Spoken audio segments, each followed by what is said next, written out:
In a rapidly expanding omniverse of sci-fi content, two Terrans try to make sense of it all. From the latest to the greatest to the most thought-provoking science fiction content on the screen, we bring you Crowded Space Podcast! Welcome to Season 2, Episode 1 of Blast from the Past, The Day the Earth Stood Still, the 1951 sci-fi movie by Robert Wise. I'm your host, Eric. And I'm your other host, Jared.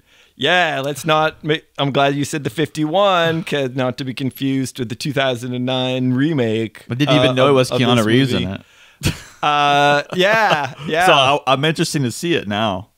Honestly, so am I. I was looking it up and I'm like, oh, it's on Hulu and I'm taking a break from Hulu right now and I'm not willing to pay another $4 just to watch this movie. So it'll wait. But I am interested to see because maybe we can run a comparison between the two. That would be kind of fun. Yeah, I'm not a big fan of reboots, but I could see where this movie is so old that it could actually benefit from a modern retelling. Yeah. At any rate. So, but yeah, so what did you know about this movie before we watched it? And like, why did you, cause this is your choice. It wasn't really on my radar. I totally, when I looked it up, I'm like, oh, this is an excellent choice. I agree with it, but I'm just curious. I think it has a lot to do with like just basic sci-fi in general in the 50s.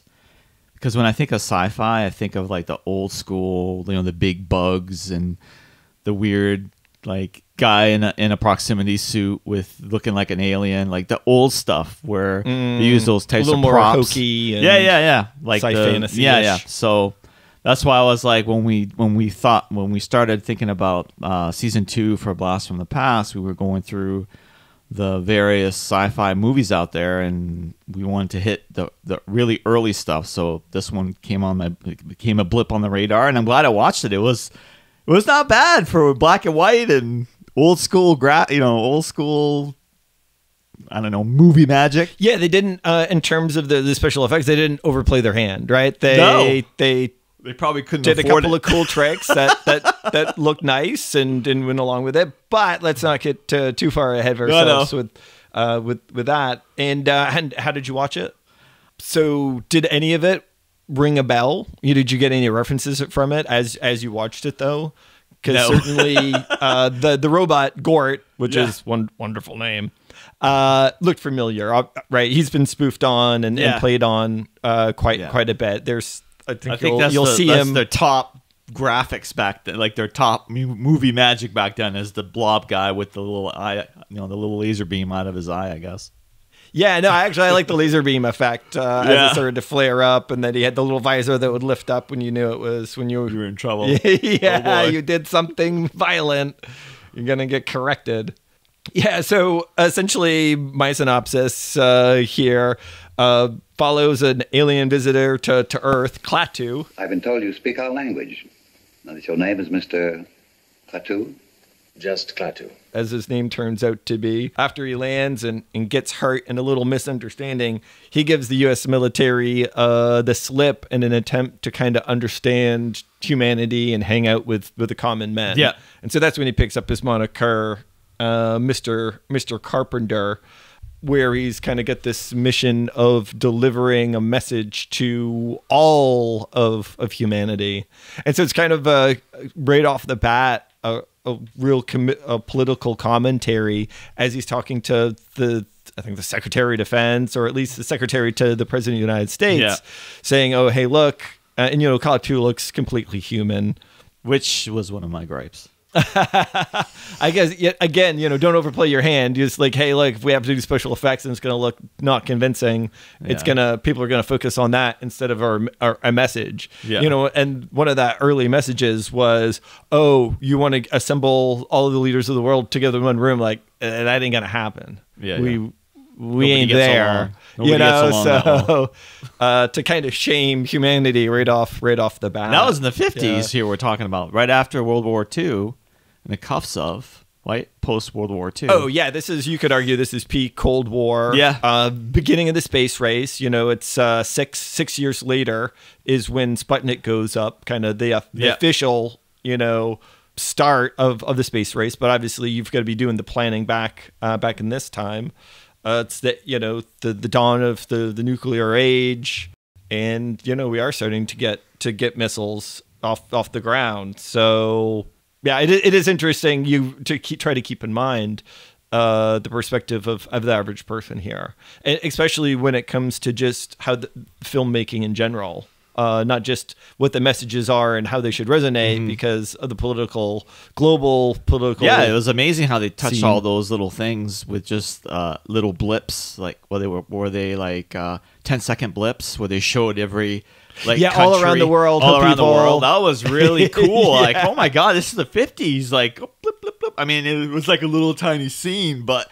I was wondering, did they really go there and do that? Did they reuse some old so. footage? Is that like a little miniature town? I think it was just like a little miniature set that they had. I really liked when they were doing that. Oh, how people around the world are reacting, and then they showed, the USSR, there, and so of course everyone's kind of like looks poor, and there's all these big propaganda flags up, and so it was interesting that even though they're trying to have this message of peace, that there is still stereotypes built in to depicting our enemies at the time. Yeah, so I mean that's pretty much the recap, and we already talked about it a little bit of how did you think that the graphics and special effects held up for the 50s. I was pleasantly surprised on how they did the spaceship.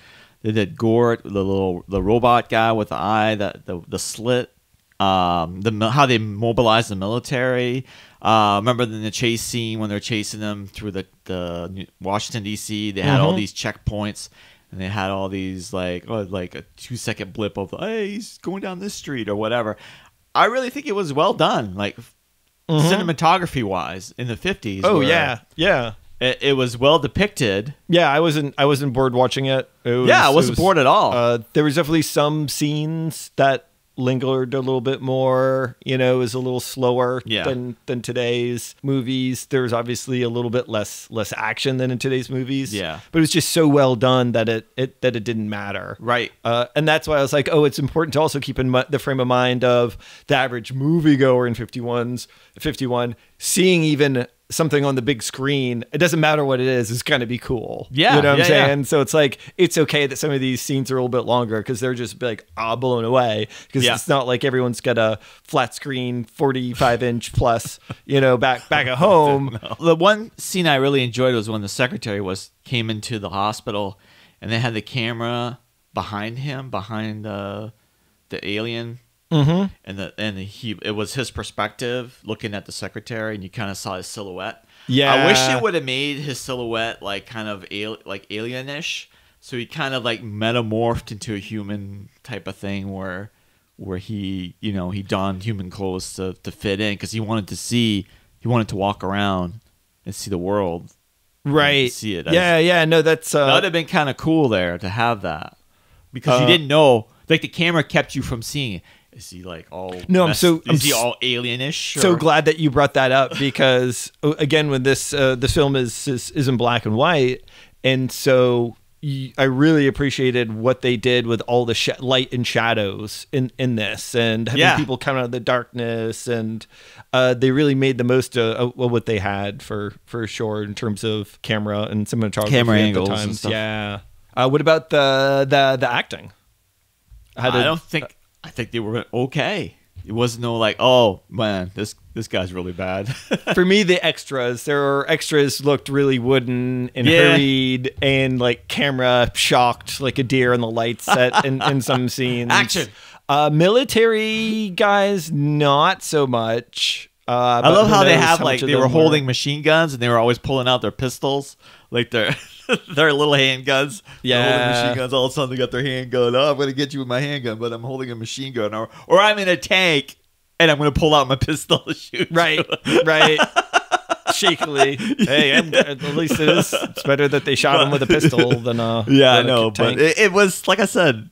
Other than the obvious camera jitters from some, I mean, the main actors, I think they did a good job. Oh yeah, all the main actors, even the child there, Bobby. Yeah, and so that's a little subplot that's probably worth explaining. So essentially, Klaatu, when he he takes up residence in a kind of shared housing apartment area, and kind of befriends Bobby, the son of a widower, Helen, who's courting another man at the time. And so kind of through Klaatu actually kind of understands the state of humanity through interacting with Bobby to some extent. And they together go and talk to one of the great minds. The professor. And they go visit the professor. He's not in.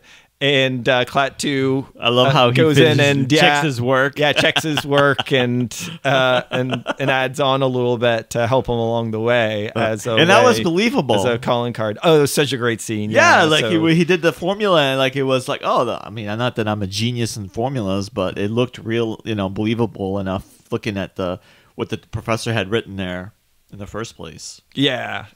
So again, just such a simple scene, but really pushed the whole plot I like forward. the interaction with the alien and Carpenter and the child Bobby. I thought it was really good. Exactly. When he's especially when he's like, "Oh, do we need money to go to the movies?" He's like, "I got $2." It's like, gee, they look like diamonds. Well, in some places, those are what people use for money. They're easier to carry and they don't wear out. I bet they're worth $1 million. Would you give me your $2 for 2 of these? Well, sure. Okay. people use diamonds here at all? Yeah, and he pulls out the Bobby's handful of Yeah, yeah we do. You want to trade? Sure. Don't tell my mommy because she doesn't like it when I cheat people or whatever, steal from people. Yeah, it was great. So that was a laugh out loud. Yes, moment, yeah, man. some cute little scenes that. But like I said, this is the 50s we're talking about here, and that was the beauty of it. The magic still held up, and that's how many, it's what, 80 years or something like that ago. Right, to really show you, in terms of technology, we feel that we've come so far, but. Some of the, we're still human. There's so much that we have more in common with people of the 50s than we do. It makes me wonder if Roddenberry got some of the ideas for his show from this. Who? So, Roddenberry, Gene Roddenberry. Oh. Because the premise of everybody coming together, like remember the alien race had made the robots to be like the police.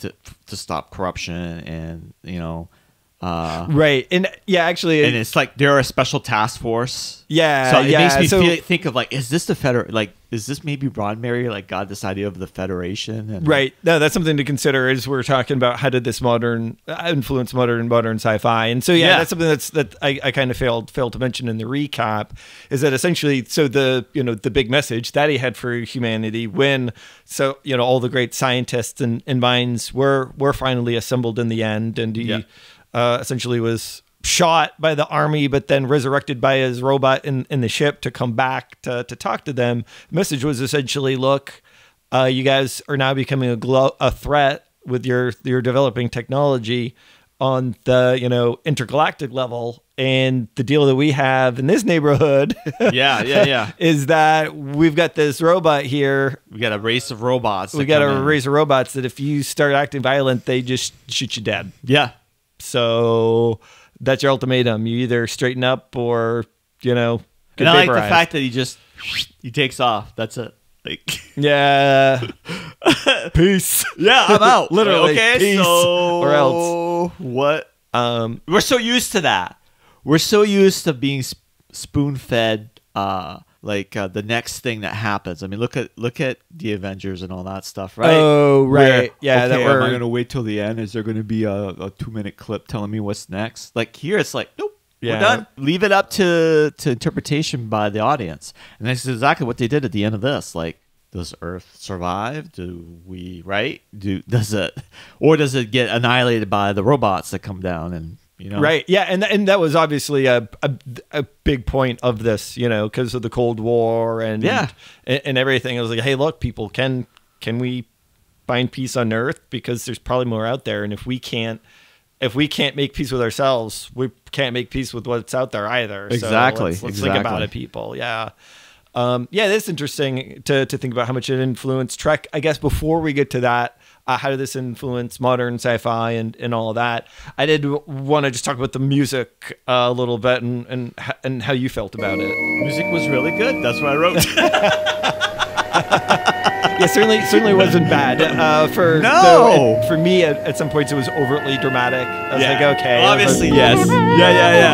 And whatnot. And then I have to mention, of course, I think one of these things, and the segue is good into influence, is this is one of the first movies to use the theremin. So that's a synthesizer instrument that uses two antennas where you wave your hands in the... Yeah, exactly. So this is, you can certainly give this movie a lot of credit for establishing some of those theremin noises as sci-fi dramatic weirdness kind of sound effects. It's funny that we talk about the sound effects and the way like visuals too, because according to this, it won 1951 Academy Award Best Visual Effects. So obviously it made its... Yeah, right. Yeah, we're talking about they didn't overplay their hand. So it definitely touches what we're exactly saying on this movie without even just looking at my notes ahead. Yeah, it's not like when the spaceship came in and landed, it looked like it was hanging on a string and wobble around. I was like, okay, or somebody's shoe just flying. That's smooth, right? It's simple and elegant and does what it needs to do. But yeah, sticking with the music though, I think it makes sense that maybe it's a little overtly dramatic because that was the same guy that did the music for Seiko. So a couple of years later. It's funny that they made, like, when they were doing interviews or they were talking about the alien, and if anything good would happen, they would cut whatever the conversation was, they just wanted to paint the alien as a bad person. So they kind of like censored the good, the way the media is kind of doing this day and age. It's amazing how it just traverses through today, even like 80 years ago. Though just only slightly related to that, it did make me think of the one scene where they're checking out the spaceship with Bobby, and he's kind of still pretending to be Mr. Carpenter at the time. And then of course the kid comes by and he's like, extra, read all about it. They're increasing military force to get the right? Space Force. And just to be like, wow, that was, instead of getting the bing up news update on your phone. That was the thing. Run into the, I know when I was a kid, I had a paper out. So every Wednesday I was delivering papers. You were someone's... I wasn't going, extra, read all about it. Of course not. You're probably slumped over your handlebars. Like, wish I was old enough to drink coffee. So what do you think of diversity-wise? Did they have a single person of color in the entire movie? Well, they had the ethnic. Yeah, I mean, they kept his message global in scale, but in terms of, but no, there was actresses, or racial diversity, I would say is a goose egg. I'm trying to think if there was even any extras or people in the background of color, but yeah, there's certainly nothing. I think a couple of the scientists were Indian, from India. Oh, sure, yeah, no, but again, that was so at least they. Yeah, didn't completely whitewash it. Yeah, you got to give them some mad props for 51 for that. In terms of though, one of the main characters, Helen, playing actually a very big role. She did a good job in this, right? Because she kind of figured out that Mr. Carpenter was the alien Klaatu, more or less, after some big hints. Like Bobby's like, he took me to the thing and did the stuff and doing it. And she's like, no, you're lying. You had a nightmare. Dreaming. And then some diamonds. Like, it's not like we saw a single woman in the military scenes or anything like that. Again, it was 51, but given she wasn't a pushover. She didn't like totally faint. She was scared of the robot, and rightly so. And I really appreciated the scene with Helen when she kind of finds out that the man that she was courting, asked her to marry her, essentially. Yeah. When he wouldn't listen to her and was going to turn in the alien more for fame and fortune. General Cutler. Yes. Oh, all right, I'll hold on. Tom, you mustn't. You don't know what you're doing. It isn't just you and Mr. Carpenter. The rest of the world is involved. I don't care about the rest of the world. And not for the good of the world. So again, it's like, it is funny because this is during the Cold War when essentially it is the fight between capitalism and communism. Yeah. And he's kind of showing kind of the worst of of capitalism right then and there, and Yeah. not willing to put his own personal greed aside to do what's Kinda like right for today. humanity. And and she went against him and fought against him. Yeah. And so again, I really appreciated that in terms of her character development. Yes. Well, I'm going to break the rules and go back to special effects a little bit because I didn't get to gripe about Gort. Okay, terrible name. I don't know if there's a story behind it. I didn't come across one. No. But in terms of convincing robot, no. I mean, they did the best they could. The height was cool. I mean, that was a real dude in a double neoprene suit. I like the height. Yeah. I like him being Yeah. tall because then it made it more imposing. Apparently, they found him like a bouncer at some place because just huge. And he was so frail a constitution, and the double neoprene suit was so taxing on him. They shot like very short scenes always. He'd just be in it for a couple of minutes and do a scene. So everything you see is very cut together. Yeah. You might have noticed that. Yep. Or a lot of the scenes he's just standing there, so there's probably no one actually in the suit at all. So yeah, how about are we ready now for how do we think this kind of influence modern sci-fi? Yeah, absolutely. How to influence modern? We've already touched upon it a little bit, but because it's such an old movie, right, and so well done. Yeah. And obviously did some firsts that, yeah, it's influenced. Music, it's quite a bit. And it is so old. It makes it sometimes even that much harder to kind of like tease apart what it really has inspired. One thing, at the time that was kind of fresh and new about this, it wasn't just, Mars Attacks, alien invasion movie. No. It was, hey, we'll play nice if you play nice. Yeah. But if we got to use the stick, we swing a hard stick kind of deal, right? So I felt bad when the towards the end when Gort was, because he had felt his companion pass on, and so he got obviously pissed off, so he totally annihilated those two security guys that were just doing their job. Yeah, they drew arms on him though. He's like, oh look, but he obliterated them. Yeah, he could have obliterated their weapons like he did last time, but he totally obliterated them from existence. Yeah. Nobody ever thinks about those guys. It's like the Death Star, right? With all the janitors and. Well, it was funny because that scene, their guns start to glow, and then I'm like, that glow is getting awfully big. I'm like, oh no, he wiped them out. They're gone. I thought it was just like, oh, they're adding a little extra glow to the guns this time. Like, nope, he's shooting a kill this time. No warning shots. It's almost sad that it's like, yep. The lesson that this movie's trying to teach, we still need to learn today. Yeah, and that's what. With all the war going on. Yeah, and that's another thing. So Korean War is in full swing as this movie's on. So it's certainly a fresh reminder of the horrors of war for people in the United States and obviously abroad when this movie aired. So it's definitely alcohol on an open wound. This movie is. I have to go back one big one to mention. Okay, you get your go back. I your free one go back card. I laughed out loud when the two doctors they had just looked over the alien and they had said, "Oh, he looks like he's 34," and then he's like, "No, I asked him. He's like 71," and they're like, hey, how do they live that long? And they're both pulling cigarettes out and lighting up cigarettes. Yeah. It was funny. Who knows? It was so funny. I had to laugh that whole time. Yeah, they were packing it. They were doing the pack. That's the thing, though. But even like in 51, I think like the probably common perspective was cigarettes are healthy. But prove for yourself how mild a cigarette can be. Test Camels for 30 days in your T-zone. Let your taste and throat tell you about Camel's flavor and mild. No, cigarettes Everybody are spoke healthy. even in the movie there. Make sure to tickle your T-zone twice a day with menthol cigarettes.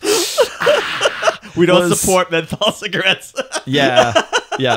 Well, I would say in terms of popular culture, one of the most obvious things, when he said his name, it was like, wait a second, that sounds... So I don't know if it rung any bells for you, the code after he was shot by the army, the code that he told him. Yeah, the Klaatu Barada Nikto. Klaatu Barada Nikto. What is it? So it's from the Evil Dead when he needs to get the Necronomicon. He says that exact phrase. What does it mean? Klaatu, Barada. No. It's just like essentially, the long story short, it sounded cool at the time. There has actually been a lot of fan fiction and other things that have tried to interpret what it means, but at the end of the day, it was just made up to kind of sound cool, which is fine by me. Now, so you didn't any of those words sound a little familiar as a Star Wars fan? Return of the Jedi, maybe? There's a race of aliens. I'm going blank. Nikto? The guys with the like kind of reptilian faces, and they've got the little spikes. Those are the guys on Jabba's barge? Yeah, one of them. Yeah, so one of the first that was introduced in the movies in Jabba's palace, his name was Klaatu. Really? Of race Nikto. What? Yeah. That's awesome. And then there's another character in Return of the Jedi that is Barada, who's a Klaatunian. So obviously Lucas was... So it's funny because you're like, do you think that Luke, Roddenberry was influenced? George. Like when, I was like, well, George Lucas was certainly influenced by this to some extent. But he's known for ripping off ideas or doing clever homages. Let's just say that. A clever homage. Those are the people on that side. And we're on the other side. We're ripping off ideas. Yeah, it's fine. No, come on. Like I said, it seemed like touched a little Star Trek there with the whole message and message of hope. And the fact that they had their own universal peace and harmony. They had their own entity out in space that was a group of planets that were together, and they didn't want to have us warmongers coming in and shaking things up.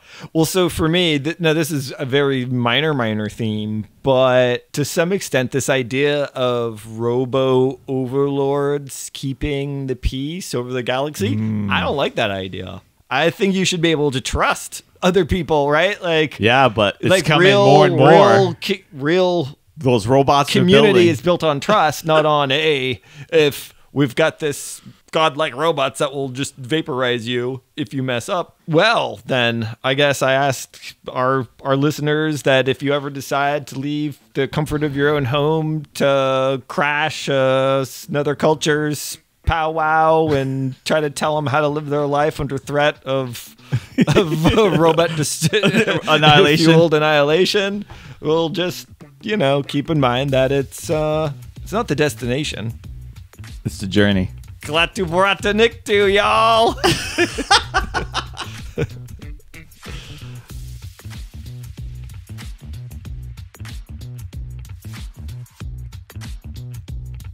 Sounds dry.